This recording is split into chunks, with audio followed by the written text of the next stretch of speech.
Shalom, salam sejahtera. Kami dari kelompok 2 Statistik Inferensial yang beranggotakan 5 orang. Yang pertama, saya Mario Yuli. Yang kedua, Hiskiawati BR Sitepu. Yang ketiga, Tirsa Marta Karu. Yang keempat, Diserra Dialova Tumelak. Yang kelima, Gabriela Salomi Wungan. Pada kesempatan kali ini, kami akan membahas materi tentang populasi dan sampel. A. Populasi.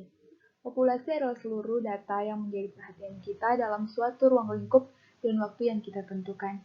Menurut para ahli, yang pertama Sugiono menyatakan bahwa populasi adalah wilayah generalisasi yang terdiri atas objek atau subjek yang mempunyai kuantitas dan karakteristik tertentu yang ditetapkan oleh peneliti untuk dipelajari dan kemudian ditarik kesimpulannya. Dan yang kedua, menurut Morgono, populasi adalah seluruh data yang menjadi perhatian kita dalam suatu ruang lingkup dan waktu yang kita tentukan. Dan yang ketiga, Nawawi menyebutkan bahwa populasi adalah keseluruhan objek penelitian yang terdiri dari manusia, benda-benda, hewan, tumbuh-tumbuhan, gejala-gejala, nilai tes, atau peristiwa-peristiwa sebagai sumber data yang memiliki karakteristik tertentu di dalam suatu penelitian. 1. Jenis-jenis populasi. Populasi dapat dibedakan ke dalam hal berikut ini. Yang pertama, populasi teoritis atau theoretical population, yakni sejumlah populasi yang batas-batasnya ditetapkan secara kualitatif. Dan yang kedua, populasi yang tersedia atau accessible population, yakni sejumlah populasi yang secara kuantitatif dapat dinyatakan dengan tegas. Misalnya, guru sebanyak 250 di Kota Bandung terdiri dari guru yang memiliki karakteristik yang telah ditetapkan dalam populasi teoritis.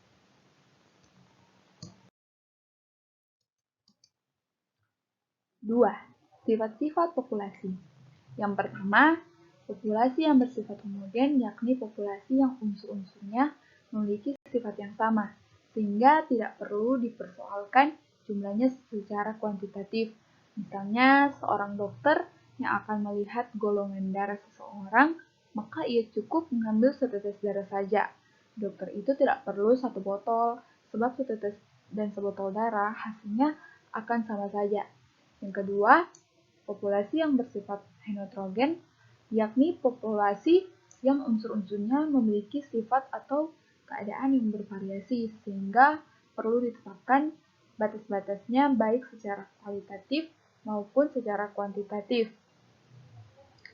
Penelitian di bidang sosial yang objeknya manusia atau gejala-gejala dalam kehidupan manusia menghadapi populasi yang heterogen.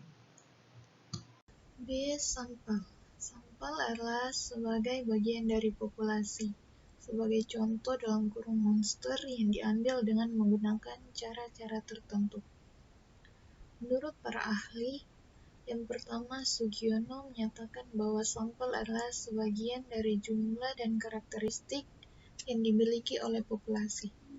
Kedua, menurut Ari Kunto, sampel adalah sebagian atau wakil populasi yang diteliti. Ketiga, menurut Margono menyatakan bahwa sampel adalah sebagai bagian dari populasi.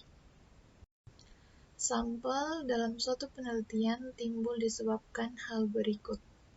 Yang pertama, peneliti bermaksud mereduksi objek penelitian sebagai akibat dari besarnya jumlah populasi, sehingga harus meneliti sebagian saja. Kedua, penelitian bermaksud mengadakan generalisasi dari hasil-hasil kepenelitiannya dalam arti mengenakan kesimpulan-kesimpulan kepada objek, gejala, atau kejadian yang lebih luas. Penggunaan sampel dalam kegiatan penelitian dilakukan dengan berbagai alasan. Menurut Nawawi, mengungkapkan beberapa alasan tersebut. Yang pertama, Ukuran populasi. Dalam populasi tak terbatas atau tak terhingga berupa parameter yang jumlahnya tidak diketahui dengan pasti, pada dasarnya bersifat konseptual. Oleh karena itu, sama sekali tidak mungkin mengumpulkan data dari populasi tersebut. Dengan demikian, dalam populasi terbatas atau terhingga yang jumlahnya sangat besar, tidak praktis untuk mengumpulkan data dari populasi 50 juta murid sekolah dasar yang tersebar di seluruh pelosok Indonesia. Yang kedua, masalah biaya. Besar kecilnya biaya tergantung juga dari banyaknya sedikitnya objek yang diteliti. Semakin besar jumlah objek, maka semakin besar biaya yang diperlukan. Lebih-lebih bila objek itu tersebar di wilayah yang cukup luas. Oleh karena itu, sampling ialah salah satu cara untuk mengurangi biaya.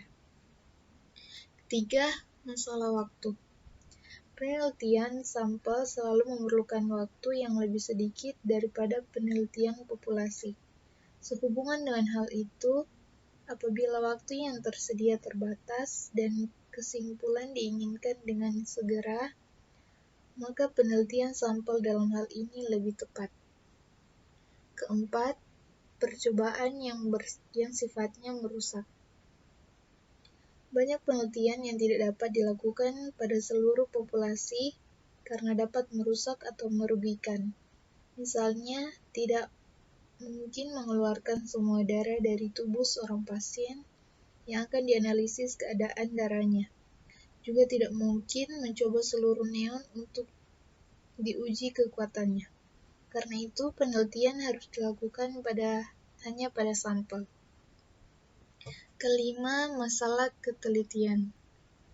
Masalah ketelitian adalah salah satu segi yang diperlukan agar kesimpulan cukup dapat dipertanggungjawabkan.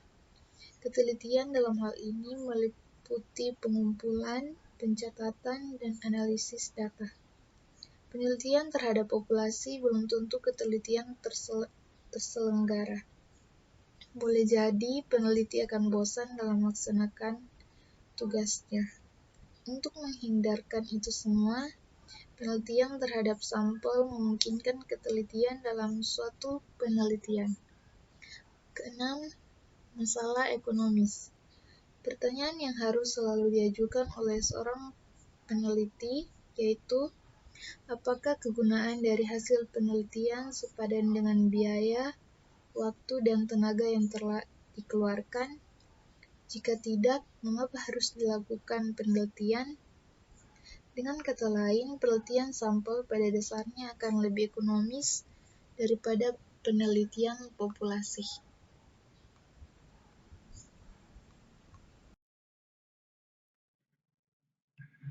Cara menentukan sampel dengan rumus.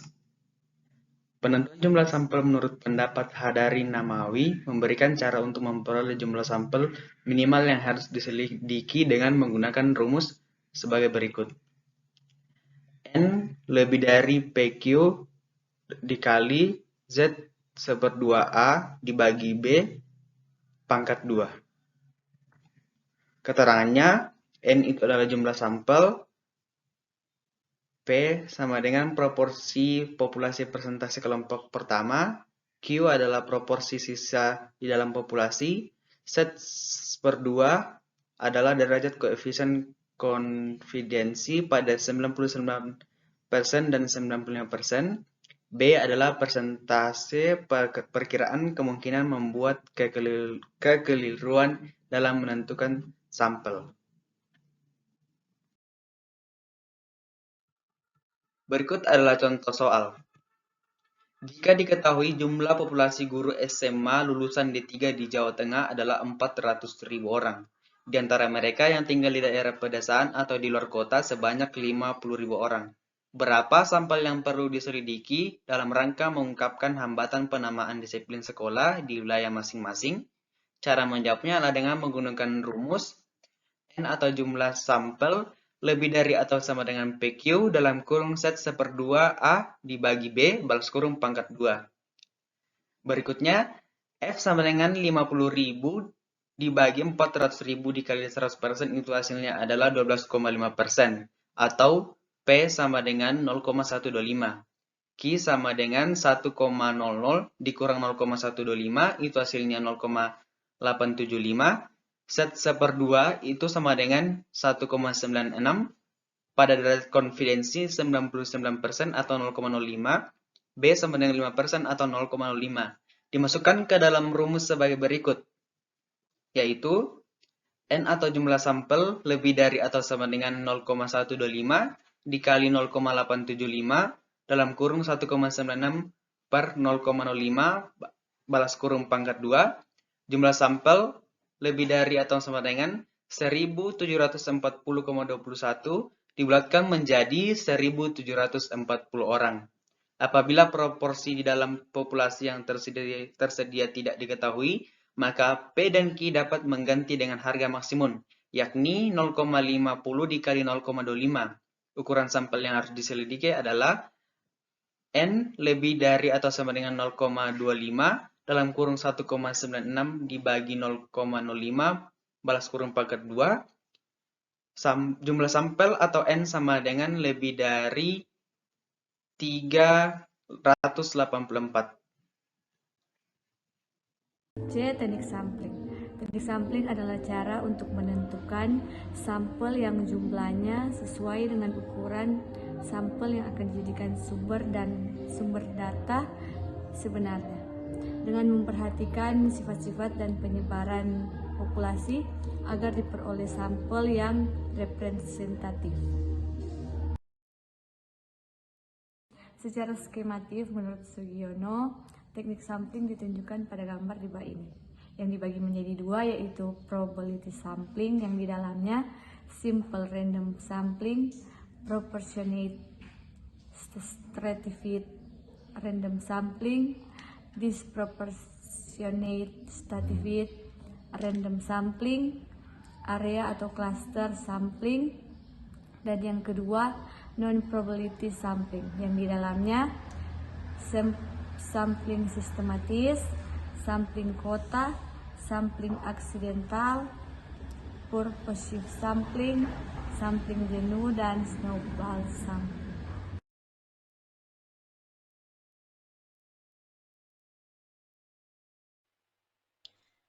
Satu, probability sampling. Probability sampling adalah teknik sampling yang memberikan peluang yang sama bagi setiap unsur atau anggota populasi untuk dipilih menjadi anggota sampel. Teknik sampel ini meliputi A. Simple random sampling adalah teknik untuk mendapatkan sampel yang langsung dilakukan pada unit sampling. B. Proportionate stratified random sampling. Marjana menyatakan bahwa stratified random sampling biasa digunakan pada populasi yang mempunyai susunan bertingkat atau berlapis-lapis dan digunakan bila populasi mempunyai anggota atau unsur yang tidak homogen serta berstrata secara proporsional. C. Disproportionate stratified random sampling. Sugiana menyatakan bahwa teknik ini digunakan untuk menentukan jumlah sampel bila populasinya berstrata tetapi tidak proporsional. D. Cluster sampling atau area sampling. Teknik ini disebut juga cluster random sampling. Menurut Marjana, teknik ini digunakan bila mana populasi tidak terdiri dari individu-individu, melainkan terdiri dari kelompok-kelompok individu atau populasi homogen. Sampel yang representatif diambil secara random cluster. 2. Non-probability sampling. Non-probability sampling adalah teknik yang tidak memberi peluang atau kesempatan yang sama bagi setiap unsur atau anggota populasi untuk dipilih menjadi sampel. Teknik sampel ini meliputi A. Sampling sistematis adalah teknik penentuan sampel berdasarkan urutan dari anggota populasi yang telah diberi nomor urut. B. Sampling kota adalah teknik untuk menentukan sampel dari populasi yang mempunyai ciri-ciri tertentu sampai jumlah atau kota yang diinginkan. C. Sampling aksidental adalah teknik penentuan sampel berdasarkan kebetulan, yaitu siapa saja yang secara kebetulan bertemu dengan peneliti dapat digunakan sebagai sampel bila dipandang orang yang kebetulan ditemui itu cocok sebagai sumber data. D. Sampling proportion adalah teknik penentuan sampel dengan pertimbangan tertentu. E. Sampling jenuh adalah teknik penentuan sampel bila semua anggota populasi digunakan sebagai sampel. F. Snowball sampling. Snowball sampling adalah teknik penentuan sampel yang mula-mula jumlahnya kecil, kemudian sampel ini disuruh memilih teman-temannya untuk dijadikan sampel. Demikianlah presentasi kami dari kelompok 2 mengenai materi populasi dan sampel. Atas perhatiannya kami ucapkan terima kasih, serta kurang lebihnya mohon dimaafkan. Shalom, Tuhan memberkati. Terima kasih.